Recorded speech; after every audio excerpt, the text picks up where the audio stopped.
Jefe interino de OMPE, Bernardo Pachas, ¿no? Él ha anunciado, bueno, ha revelado que más de 1.700.000 electores de Lima no pudieron emitir su voto. No es poco, 1.700.000, ¿no? Digamos que pudo haber definido, sin lugar a dudas, la elección, ¿no? Estamos hablando de cerca de 2 millones de personas que no han votado. Cerca de 2 millones de personas. Para hablar un poco sobre este tema, un poco más sobre este tema, tenemos ahora una entrevista vía Zoom con el ex ministro de Transportes, Enrique Cornejo. Señor Cornejo, ¿cómo está? Buen día. Muy buenos días. A ver, señor Cornejo, ¿qué le deja o cuál es su análisis de todo esto que estamos presenciando? ¿No? Porque, digamos, todavía no hay un anuncio oficial de quienes pasan a segunda vuelta. En medio de esto hay serios vicios de irregularidades, por decir menos. Hay denuncias también de que esto es parte de un fraude y de un plan para tumbarse a algún candidato o beneficiar a otro. ¿Qué sensación primero le ha dejado esta primera vuelta con tanta irregularidad? Bueno, en primer lugar, creo que como la mayoría de los peruanos, una sensación de tremenda desconfianza e incertidumbre con respecto el lema que está en la oficina principal de OMPE que dice haremos que tu voto cuente, evidentemente el voto no solamente no ha contado para los cientos de miles de peruanos que no pudieron votar o que tuvieron que desistir de votar entre las situaciones de irregularidad evidentes y creo, sino también para aquellos que hemos votado y que no tenemos seguridad que nuestro voto ha sido contabilizado adecuadamente. Hay también sospechas de manejo en el software que sin duda no están aclaradas. Y lo que más en este momento sorprende, ya el capítulo 11, definitivamente creo que ya el daño está hecho y justamente OMPE va a dedicarse a la segunda vuelta y pues hay una gran desconfianza por lo que puede hacer, pero además el capítulo Jurado Nacional de Elecciones también está, digamos, una situación que no solamente no da la talla, sino que está contribuyendo con el paso de los días a generar una situación prácticamente irreversible desde el punto de vista legal y constitucional. Hay una sentencia del Tribunal Constitucional que señala que el calendario electoral no debe modificarse, aun cuando hayan sido, digamos, hayan ocurrido situaciones como las que estamos viendo. Entonces, si eso es así, y yo estoy seguro que el Jurado Nacional de Elecciones tiene asesores, pues los tiempos eran más que, digamos, fundamentales. Y esta discusión que ahora tenemos de la auditoría debió plantearse rápidamente y las alternativas que pudieron haberse dado y pudieron haberse dado para, sobre todo, la elección en Lima Metropolitana y algunos votos en el extranjero, pues con el paso del tiempo cada vez se van haciendo menos posibles ya porque a los hechos consumados se une pues esta premura de que el calendario no puede ser alterado. En consecuencia, el sentimiento es digamos, de desconfianza, pero también de indignación. No han permitido que nuestros votos sean respetados. Y eso es no solamente un tema administrativo, sino un tema penal, ¿no? Un tema que debe ser investigado hasta las últimas consecuencias y sancionado. Mientras tanto, ahora tenemos un problema, que creo que es el tema de fondo. Cualquiera que sea el resultado de la primera vuelta y el de la segunda vuelta, ya tenemos un escenario político en el Congreso. Claro. El Congreso ya está elegido. Y ahí tenemos dos opciones, para ponerlo de una manera gráfica y sencilla. De un lado tenemos, creo que dos, tal vez algunos congresistas más o parlamentarios, senadores, diputados, que tienen o pertenecen más o menos a una propuesta o varias propuestas, pero de un sentido democrático, de un sentido de queremos combatir la pobreza, buscar el crecimiento, solucionar los problemas de inseguridad, etcétera, pero desde la Constitución, la ley, la democracia y la libertad. Y tenemos varios grupos dentro del Congreso ya que claramente, no hay que hacer mucha investigación para saberlo, están en una propuesta, según ellos, de luchar contra la pobreza, la desigualdad, pero hacerlo destruyendo el sistema, topando las instituciones más de las que están infiltradas ya y destruyendo la estabilidad económica. Estas son las dos opciones que estamos en este momento ya en la práctica, en el lado parlamentario, teniendo, y me parece que esa va a ser también la discusión en la segunda vuelta. Claro. Manuel. Señor Cornejo, usted que ha ocupado puestos estratégicos dentro del sector público, ¿podríamos nosotros pensar que las funciones del Jurado Nacional de Elecciones o de los funcionarios que allí trabajan pudieron haber hecho algo más? Porque se dieron unas elecciones al día siguiente, un día lunes, en Lima Sur principalmente, donde no se abrieron las mesas. Entonces, sí había voluntad de poder reparar el daño, pero ¿por qué no la voluntad de repararlo completamente? Sí, evidentemente eso ha podido ocurrir. Tan igual como prorrogaron hasta el día siguiente y antes prorrogaron las horas de inicio de las actas, de los escrutinios, allí donde había demorado el material, también pudieron tomar una decisión extraordinaria con respecto a Lima Metropolitana como tal y aquellas localidades del extranjero donde no solamente hubo irregularidades, sino que hasta hay tantas irregularidades que hasta ya habría que colocarlas con semáforos, ¿no? ¿Cuáles son las más graves?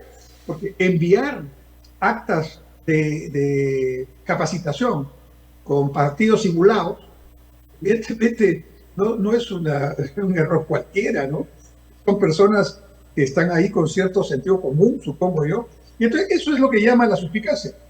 ¿Cómo no va a haber suspicacia si esto se ha producido fundamentalmente en los locales de Lima Metropolitana y en algunos lugares en el exterior, donde evidentemente los perjudicados han sido, en primer lugar, el señor López Aliaga, pero también la señora Keiko, y también probablemente el señor Nieto, el señor Álvarez, el señor Belmont, y quizás algún otro candidato. Y además es obvio que ha sido beneficiado el señor Sánchez. ¿Ya? Y si vamos al diccionario de la Real Academia de la Lengua, que es a donde hay que ir cuando hay dudas sobre el contenido, digamos, semántico o, digamos, de un concepto, dice que la palabra fraude ocurre cuando hay actos, no dice de qué tipo, si son institucionales, no, cuando hay actos que perjudican a unos y benefician a otros. La pregunta es, ¿hay un beneficiado aquí? Sin duda, el señor Sánchez, porque no se ha producido ninguna situación de irregularidad en las zonas donde el señor Sánchez tiene abundante mayoría, que además son de difícil acceso, es decir, donde la logística es complicada, donde hay que ir por río varias noches para llegar al puesto donde se va a hacer la votación, no ha habido ningún problema. Los materiales han llegado, todo ha estado bien organizado. Y en Lima, la capital de la República, donde está la sede principal de OMPE, el jurado, donde tenemos supuestamente todas las facilidades electrónicas y de comunicación, aquí se ha producido el problema. Por supuesto que hay que ser suspicaces para decir qué raro, ¿verdad? ¿Y por qué no ocurrió eso en las alturas de Cajamarca o en Chavinillo, en Huánuco, o allá en el Estrecho, en la frontera con Colombia? ¿Por qué no ocurrió eso? ¿No? Es decir, ¿qué es lo que ha pasado para que la parte más fácil no sea la que funcione? Entonces da lugar a pensar que esto ha sido deliberado o por lo menos ha sido un conjunto de errores sistemáticamente y sospechosamente acotados en ciertos lugares donde evidentemente el candidato Sánchez no tiene, digamos, posibilidad, y eso es una situación que nadie la puede negar en estos momentos. Claro, ahora, señor Cornejo, lo que pide la ciudadanía es saber en verdad cómo se hicieron las cosas y para qué se hicieron estas cosas, ¿no? Es lo que en verdad nos importa. Bueno, el Jurado Nacional de Elecciones tomó la decisión bajo presión, ¿no? Se entiende que es bajo presión, de hacer una auditoría. Depende mucho la transparencia de esta auditoría, quién la haga. Por supuesto, eso tiene que ser una auditoría internacional, no hay que hacer mucha búsqueda. Hay empresas internacionales totalmente conocidas y prestigiadas que pueden hacer este tema rápidamente, pues serán, no sé, por lo menos 1 o 2 semanas, ¿verdad? Y esto implica definitivamente hacer un peritaje, digamos, que ellos saben hacerlo, de manera tal que verifiquen, no solamente, hoy he escuchado al jefe de la OMPE encargado hablar que no sabe si una auditoría solo se va a hacer revisando las actas o entrando al software. Obviamente que hay que entrar al software, pues no. Pero lo primero que tienen que responder es qué pasa con ese conjunto de votos que están bajo el código de 9000 o 9 y varios ceros, ¿verdad? donde está demostrado que el señor Sánchez ha ganado en todas las mesas, ¿no? Entonces, otra suspicacia. Ya, esa serie se creó hace algunos años para situaciones excepcionales, como el voto de los militares que no han votado, ¿no? ¿No? Y para el voto de los médicos, de los que están digamos, en la faena o en la tarea de la propia elección. Ya.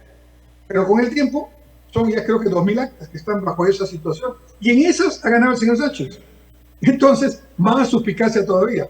O sea que no solamente tendríamos un deliberado, digamos, proceso de errores sistemáticos y acotados en ciertos lugares, beneficiando a uno y perjudicando a otros, sino que tendríamos, lo estoy diciendo en condicional, tendríamos también un sistema de software que no tendría la seguridad correspondiente y que si hubiera sido vulnerado, también habría beneficiado a un candidato y perjudicado a otro. Eso es lo que nos tiene que decir la auditoría. Evidentemente tienen que hacer una auditoría para entrar a ese sistema y no es difícil. Yo he conversado con expertos y aquí hay quienes lo pueden hacer también, pero dadas las circunstancias, tiene que ser alguien del exterior, ¿no? Un Pricewaterhouse, un KPMG, cualquiera de estos son conocidos mundialmente y hacen esta situación. Claro. ¿No? Manuel. Yo me temo que alrededor de esa auditoría van a salir cosas peores todavía de las que estamos conociendo. Eso, sí, efectivamente, señor Cornejo, se abre la puerta a que una auditoría hecha por el mismo organismo que estuvo involucrado en todas las irregularidades y en todo el problema del 12 de abril, difícilmente vaya a decir sí, existieron demasiados problemas, sí, existió indicios de fraude y ellos mismos estarían haciendo harakiri. No sé, ¿usted opina eso? Y ahí viene la responsabilidad ya no de la OMP, sino principalmente del Jurado Nacional de Elecciones, cuya función como ente rector del sistema es fiscalizar y asegurar que los comicios sean adecuadamente realizados. Y aquí es responsabilidad del jurado, porque el propio presidente del jurado, el señor Burneo, en un comunicado, en varios comunicados primero, pero luego cuando fue a la Comisión de Fiscalización del Congreso hace unos días, él señaló, y en una entrevista al Diario del Comercio, además, o sea que hay abundante prueba de lo que voy a decir, el propio jurado, a través de su presidente, ha señalado que la OMP los engañó. Y la pregunta entonces sería, ¿y desde cuándo ustedes se enteraron que la OMP los engañó? Entonces, por lo menos sabemos hoy día que el jurado sabía, entre viernes y sábado, previo a la elección, que habían problemas ellos. Lo ha dicho el señor Burneo. Nuestros visitadores, nuestros fiscalizadores, no sé, habían detectado locales sin material, habían detectado que las impresoras no funcionaban, habrían detectado que las laptops no estaban configuradas para hacer la votación. Bueno, son situaciones gravísimas, ¿no? ¿Por qué no ordenaron, no exhortaron a la OMP, no, exhortaron, ¿por qué no ordenaron en función a su mandato constitucional que esto pasara, que esto no pasara? Y evidentemente hay una responsabilidad que seguramente va a aparecer en el tiempo en el propio jurado.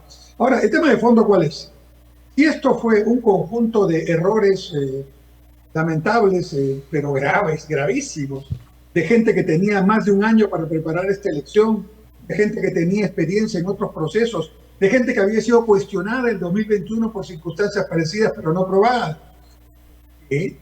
Digamos, uno puede pensar que con un año de preparación van a haber estos errores pues, infantiles. Creo que ni siquiera los niños bien intencionados lo cometerían. ¿Cómo es posible? ¿Por qué, si estaba la situación tan grave, el jurado, la OMP, no pidieron al Ministerio de Defensa que les proveyera camiones y personal efectivo de las Fuerzas Armadas y Policías para la noche del viernes o del sábado, poner el material en los locales? Ya se vería después qué pasa con el contrato con la empresa famosa esta, que además ha demostrado con videos que tenía los camiones y no llegaba el material a los lugares donde debía llegar. O sea que aquí hay muchas cosas. Una de las primeras cosas que tiene que hacer el próximo Congreso es abrir una comisión fiscalizadora multipartidaria con todas las atribuciones que la Constitución le da para hacer una investigación a fondo de este tipo. Y esa investigación seguramente nos dirá si esto fue un conjunto de errores lamentables, pero errores que al final nos llevaron a esta situación, o una estrategia que tenía como parte de su función aparecer como errores, pero que al final tenía como objetivo castigar a determinado candidato, lograr que pasaran con la señora Keiko tal o cual candidato y tratar de repetir lo del 2021 para esta vez no solamente lograr la presidencia como la lograron con el señor Castillo, sino además lograr lo que hasta ahora no han logrado. Quiero recordar que la primera vez que se intentó hacer esto llamado socialismo del siglo XXI, que es la propuesta de estos señores, de Sánchez y compañía, ¿no? Quiere, dicho por su propio discurso, el señor Sánchez ha dicho que quiere un gobierno para 30 años. Sí. El señor Sánchez ha dicho que quiere cambiar la Constitución. El señor Humala, que está a su costadito, ha dicho que quiere una guerra con Chile, ¿no? Es decir, estamos en el exabrupto, pero claro, uno piensa tantos exabruptos. No, así piensa. Eso es una demostración de lo que harían en un gobierno. Es decir, quieren un gobierno con uno que tiene nuevamente el sombrero, que ya no es Castillo, y con la experiencia que tuvieron en el 21, que no lo lograron, ¿no es cierto?, quieren lograrlo esta vez. Es decir, los mismos que hace 30 años pensaban en la lucha armada como forma de lograr llegar al poder para eternizarse en él, perdida esa alternativa, porque el pueblo peruano y las Fuerzas Armadas y Policiales lograron defender la democracia y perdieron ellos en el campo, y por eso vinieron en la ciudad a hacer destrozo y medio hasta que finalmente cayó Abimael y todo lo que sabemos. Esos mismos que militaron o simpatizaban, y no tienen ningún temor en decirlo en sus discursos, esos mismos ya están en parte en el Congreso, en algunas instituciones, están en el Poder Judicial, están en algunas instituciones tutelares, ¿no? Y esos mismos han entrado al Congreso, una buena parte de ellos son, ¿no? Entonces, ¿de qué estamos hablando? Sendero Luminoso llegó al gobierno en 2021 con el señor Castillo y fracasó en su objetivo de tomar el poder y quedarse 20 o 30 años. Ahora lo quieren lograr de nuevo. Pero esta vez hay que defendernos con todo lo que podamos, con la Constitución en la mano. Señor Cornejo, esta estrategia que usted mencionaba, que se habría ejecutado, ¿no?, y que todo decantaría en ello, también forma parte de esta estrategia el alargar las investigaciones como un chicle, digamos, porque el jefe, el presidente del Jurado Nacional de Elecciones diga que el jefe de OMPE nos mintió, lo dice después de 3 semanas, ¿no?, cuando ya hubo un primer pronunciamiento de que no se iban a hacer elecciones complementarias, y una semana después, como decíamos, convoca una auditoría.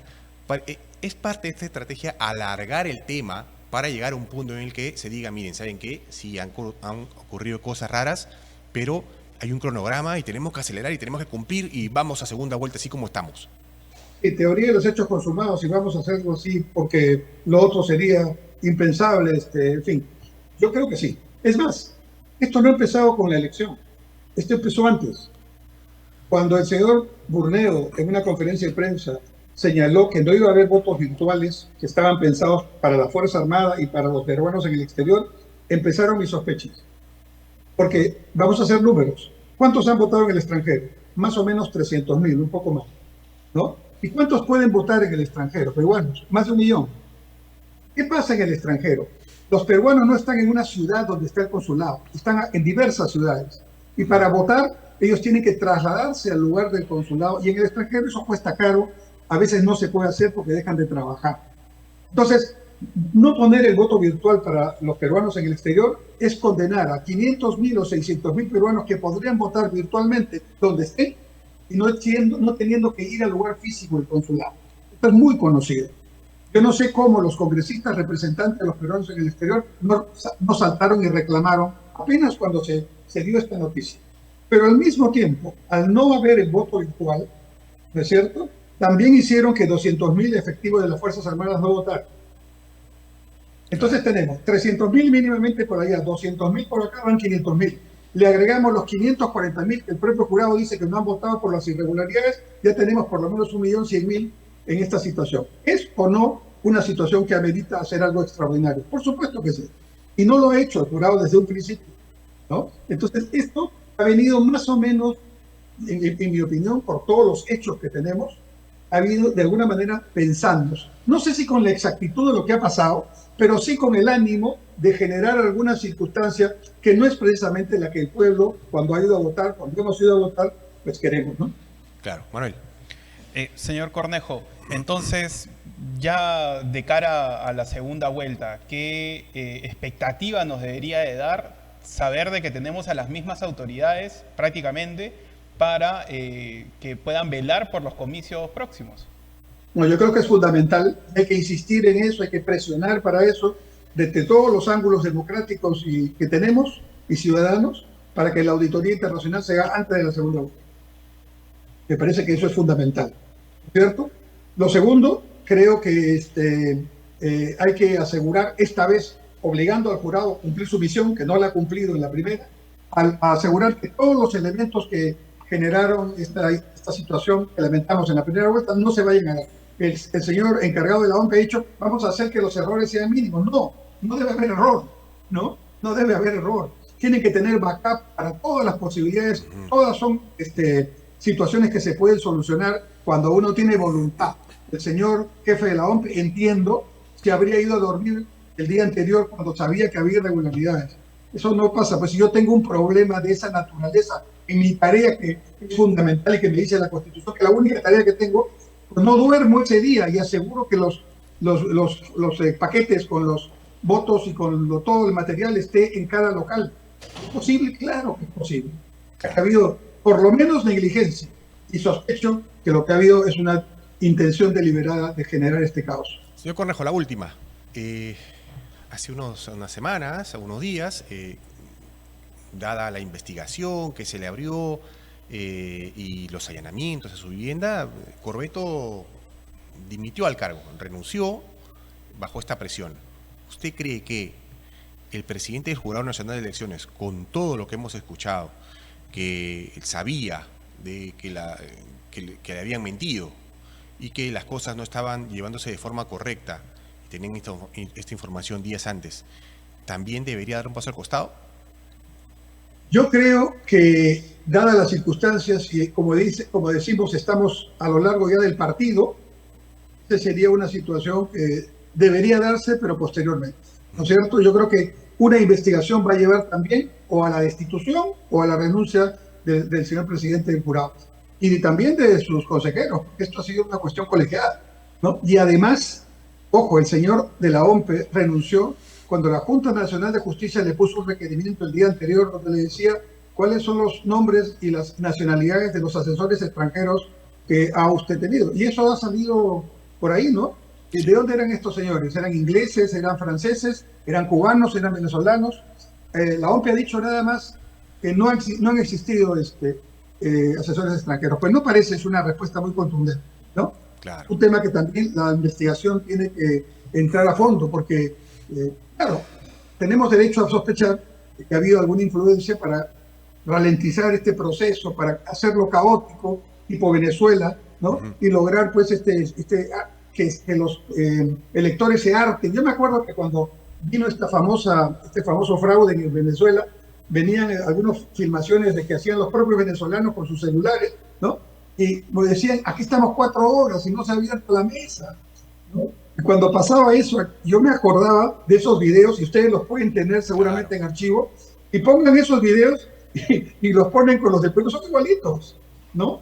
Es que las mesas se demoren, que las colas sean largas con un calor infernal. Además, eso es un proceso que lleva a sospecha de que aquí también se haya dado, ¿no? Hay muchos temas realmente, pero lo que está de por medio es la democracia, la institucionalidad y la libertad. Nos quieren quitar eso como un caballo de Troya. Mucha gente que ya está en el Congreso no cree en la democracia, la usa para tomar el poder y luego para quedarse o pretender quedarse en él, como lo intentó hacer el señor Castillo cuando intentó hacer su golpe de Estado. Porque ¿por qué intentó hacerlo? Porque estaban ya por discutir su vacancia, ¿no? Entonces él hizo eso, evidentemente no contó con toda, digamos, con la ciudadanía, con la institucionalidad y con las Fuerzas Armadas y Policiales que cumplieron su deber constitucional. Ahora se han olvidado de todo eso. No solamente es una víctima el señor Castillo, sino que una de las primeras acciones que dice el señor Sánchez sería ponerlo en libertad y además poner a unos personajes impresentables en su futuro gabinete, que espero no ocurra nunca en el Perú. Sí, bien. Nos ha quedado clara la postura, bueno, y también el panorama nos lo ha pintado clarito. Señor Cornejo, queremos agradecer la entrevista. Muchas gracias y espero que pronto estos temas se aclaren por la salud de la democracia, pero también que tengamos una segunda vuelta absolutamente libre de todos estos temas y con unos peruanos, nosotros los peruanos, votando realmente por la democracia, la institucionalidad y la libertad. Bien. Y que ya no nos engañen nuevamente con esos argumentos que solamente nos llevan al caos y a la destrucción. Bien, que tenga buen día. Muchas gracias. Muchas gracias también. Buenos días. Bien, interesante lo que dice el señor Cornejo, ¿no? Que tener una, bueno, es lo mínimo que queremos, ¿no? Tener una segunda vuelta con transparencia, ¿no? Sí, efectivamente, y que cualquier acción que hagan las instituciones, que la hagan con celeridad, porque las fechas ya se van a cumplir.